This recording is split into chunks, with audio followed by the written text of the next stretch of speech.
Boa noite a todos. Eu e Guilherme vamos apresentar para vocês sobre o artigo Tradução de Títulos de Filme, Arbitrariedade ou Regra, das autoras Alba Costa, Nayara Santos e Thalita Souza.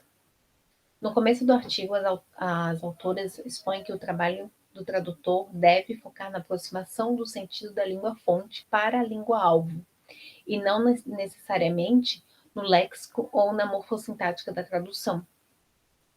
Isso já dá uma ideia de como funciona a construção de títulos de filmes, né?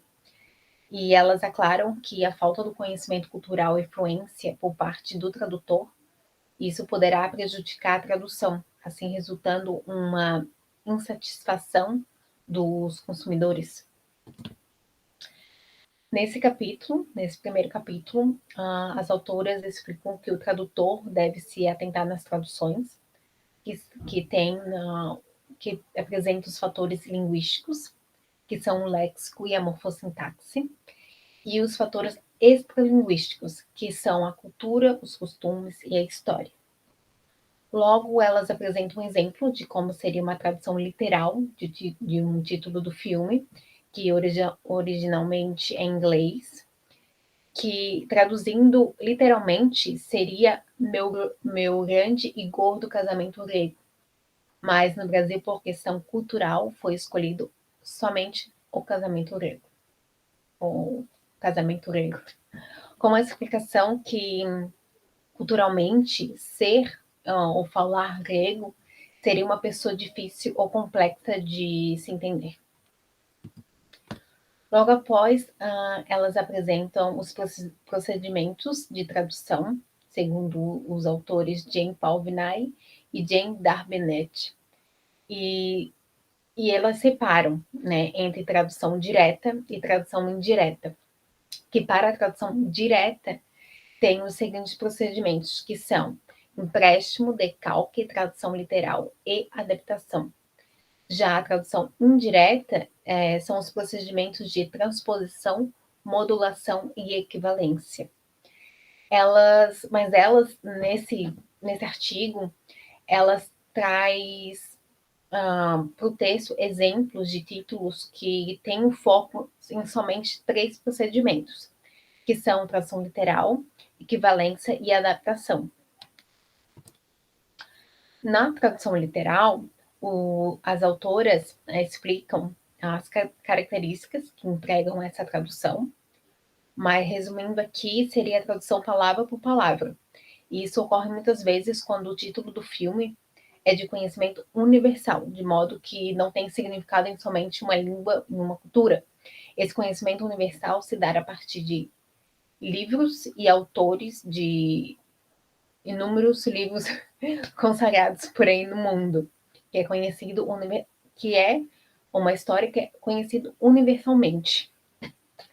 E como exemplo, elas mostram o título do filme, Pride and Prejudice, que é uma adaptação cinematográfica de um livro clássico da autora Jane Austen, e é conhecido pela grande maioria do público e que foi traduzida literalmente por orgulho e preconceito.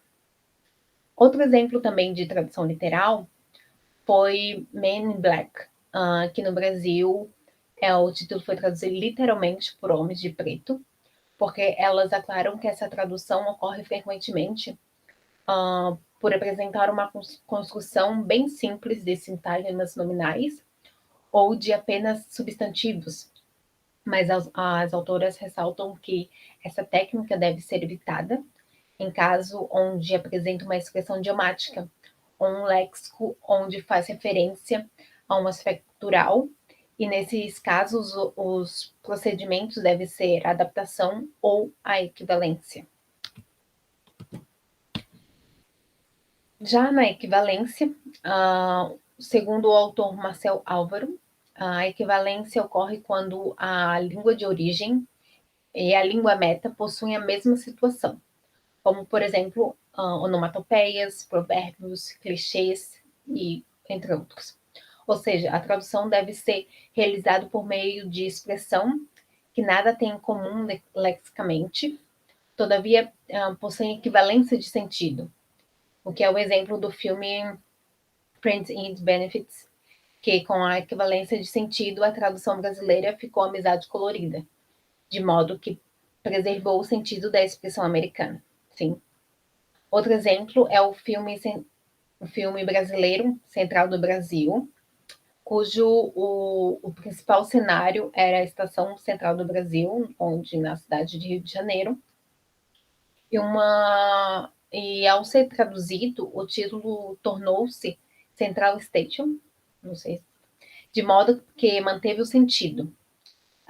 Essa Central Station é localizada em Nova York e entre equivalência, essa é tão importante quanto a Central do Brasil. Então, para as autoras, a compreensão do filme foi aproximada culturalmente e o propósito do trator em manter o sentido foi alcançado. Logo após, ela mostra diversos outros exemplos de títulos de filmes que foram feitos essas equivalências. Mas trazemos só 2 para já dar uma ideia. Já na adaptação, nas palavras de Mello, é uma estratégia de tradução utilizada quando se faz necessário mudar as referências culturais, para que o título desempenhe a função desejada pela produtora. Sim. As autoras aclaram que é comum observar as adaptações, na quais um elemento foi subtraído ou acrescentado, para que haja maior aceitabilidade do público-alvo. Nesse caso, encontra-se o filme brasileiro Era Uma Vez, que sofreu um acréscimo ao ser traduzido para o público estadunidense, tornando-se Once Upon a Time in Rio. Sobre a adaptação, o tradutor precisa encontrar um outro elemento cultural que, de acordo com o contexto de enredo, melhor se encaixe na descrição do filme. Elas trazem para um texto um exemplo do título em inglês, que para os brasileiros seria difícil assimilar, já que a loja de joias de Tiffany's, que está presente nos Estados Unidos, que se refere ao título não está no nosso país, não tem no Brasil essa loja. Então, foi necessário encontrar um título que satisfazesse o conhecimento linguístico social do mercado consumidor brasileiro. E de modo que, para fazer a adaptação, o tradutor teve que ver ou saber o enredo e a história do filme, no qual o filme conta a história de uma jovem, de garota de programa, que sonha em se casar com um homem rico e tomar café. E nisso toma café toda manhã na frente de uma loja da Tiffany. E no Brasil, o termo bonequinha de luxo, coloquialmente, faz referência às belas jovens, acompanhantes, prostitutas de luxo, tendo, por isso, empregado na tradução o filme Bonequinha de Luxo. Agora eu passo a palavra para o meu colega. Muito obrigada. Boa noite a todos, e agora eu irei continuar a apresentação falando sobre os casos de preservação e estranheza. No texto que a gente utilizou para o trabalho, tem essa citação que eu achei muito interessante, que diz que ao realizar a tradução do título de um filme, é necessário que o autor leve em conta a sinopse, o meio social, a aceitabilidade, a indústria e a origem histórica ou literária, a fim de gerar curiosidade, aceitabilidade e, consequentemente, a vendagem. Ou seja, ele trata de vários fatores que seriam importantes na hora de trazer essa tradução do título, e no final ele leva aos motivos de trazer esses fatores. Tu quer gerar essa curiosidade, tu quer que que a tua tradução seja aceita, e se tu conseguir gerar essas duas coisas, principalmente, tu vai conseguir gerar a vendagem. Isso porque, principalmente em questão da curiosidade, né, que diz que não se deve julgar um livro pela capa, porém é uma coisa que a gente faz muito. Principalmente para filme, o título do filme influencia muito na hora da escolha de que se iremos ou não iremos assistir esse filme. Por isso, esse desejo de criar curiosidade no espectador é definitivamente muito importante. E a aceitabilidade a gente vai ver no exemplo logo à frente. Que isso pode acabar resultando, né, em ou atrair o espectador ou afastá-lo. E há dois casos de problemas que podem vir ao gerar uma estranheza com o espectador. E são os casos de carência ou de exagero e o uso de expressões inapropriadas. Bom, e como é agora alguns exemplos de como é que isso pode acontecer, né? Com relação à carência, nós temos um filme brasileiro com o título de Pichote, A Lei do Mais Fraco. E quando ele foi para gringa, ele foi traduzido apenas como Pichote. O que não é um título que chama atenção, de maneira alguma. E de outra forma, nós temos um título em inglês chamado Die Hard, que para Portugal ele foi traduzido como Assalto ao Arranha-Céus. E ele acaba revelando já parte do plot do filme, o que pode acabar sendo uma experiência negativa, que vai levar o espectador a não ter interesse de assistir o filme, que já tá, de certa forma, dando spoiler, não é um spoiler tão interessante, né? Mas essa decisão de se é uma boa tradução ou não, eu diria que é muito arbitrária. Agora, o que realmente não pode acontecer é o caso de nós temos um filme infantil, The Ugly Duckling Amy, um filme estrangeiro infantil, que quando chegou aqui no Brasil foi traduzido como Putz, a coisa tá feia. Que parece um título de comédia que não tem nada a ver com um título para um filme infantil. A tradução foi feita uma completa adaptação, né? Mas foi uma adaptação totalmente mal feita. Olhando esse cartaz do filme, eu sequer diria se isso é um filme infantil ou se ele é um desenho para adultos. E outra coisa interessante também, com relação à preservação, é que muitos títulos optam por manter o título, muitos filmes optam por manter o título original e às vezes adicionando um subtítulo. Isso pode ser por alguns motivos. Um deles é quando o título trata de um fator histórico, né? Então não faria sentido tentar traduzir um nome de alguém, ou um evento histórico, uma região, o nome de uma região. Na maioria das vezes não faria sentido.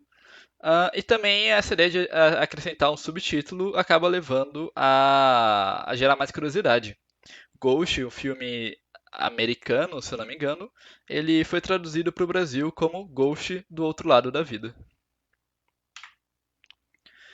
E considerações finais. No fim, a tradução de títulos é arbitrária, mas envolve principalmente por causa da escolha das técnicas utilizadas, entre tradução literal, adaptação e equivalência. E quanto mais conhecimento extralinguístico e mais prática, né, isso vai acabar levando ao sucesso.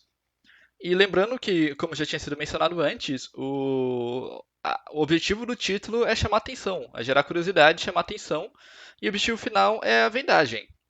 O objetivo final é realmente que as pessoas vão querer consumir esse produto e vai gerar lucro, vai gerar mais consumo do filme. Agora alguns exemplos que a gente considerou interessante para demonstrar os pontos que foram trabalhados aqui. Uma delas, essa daqui é muito interessante, o filme Moana. No Brasil e nos Estados Unidos foi traduzido para o Brasil como Moana, né? Mas em Portugal e em vários outros países europeus ele foi traduzido como Vaiana. E isso com o objetivo porque tem eu acredito que seja um ator pornô, pelo que eu descobri na minha pesquisa, com o nome de Moana naquela região. E ela é bastante famosa, então para não gerar controvérsia ou coisa assim, eles decidiram modificar o nome do filme. Mas eu acredito que o nome da personagem seja o mesmo dentro do filme, eu não tenho certeza. E Vaiana eu acredito que seja uma referência pro Havaí. Eu também não tenho muita certeza. E uma adaptação interessante que foi feito foi do filme Rope, que seria corda em português, mas que foi traduzido como Festim Diabólico, que são dois nomes que eu acho bastante interessantes e são bem diferentes, e os dois conseguem trazer esse motivo de chamar atenção. Acho que a tradução apenas como corda talvez não fosse tão ideal, então eles quiseram pegar uma tradução baseada não no título, mas sim na sinopse do filme, no plot do filme. E agora um caso que novamente meio controverso, né, que foi uma mudança muito grande do título, que Airplane, um filme sobre acho que é um pouco de comédia, um pouco de drama, tensão, foi traduzido para o português como Apertem os cintos, o piloto sumiu. que é um título claramente com objetivo de comédia, um bem bobo, né? E não dá pra se dizer com certeza se é um bom ou um ruim título. Eu diria que é bastante arbitrário. Eu, particularmente, acho que gera curiosidade no espectador, mas não necessariamente mas é uma coisa arbitrária. Pode ser que outros achem que bobagem esse título, muito complexo, tá revelando demais do filme, e não tá, e tá tirando a curiosidade por causa disso, né? Ele tá literalmente dando spoiler de uma coisa que acontece no filme, ao contrário do título americano. E uma tradução muito estranha que ocorreu também, que foi o filme Coco da Disney, se eu não me engano. Ele foi traduzido para Portugal e nos Estados Unidos, o nome é Coco apenas, e no Brasil foi traduzido como Viva, a vida é uma festa.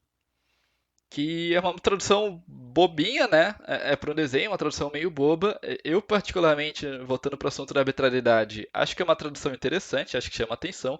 Eu acho que faltou manter o título original. Essa seria a minha crítica principal. Eu acho que a falta do Coco. Tu vai ler esses dois títulos, tu não vai dizer que eles estão falando do mesmo filme, né? E a gente está falando de personagens da Disney.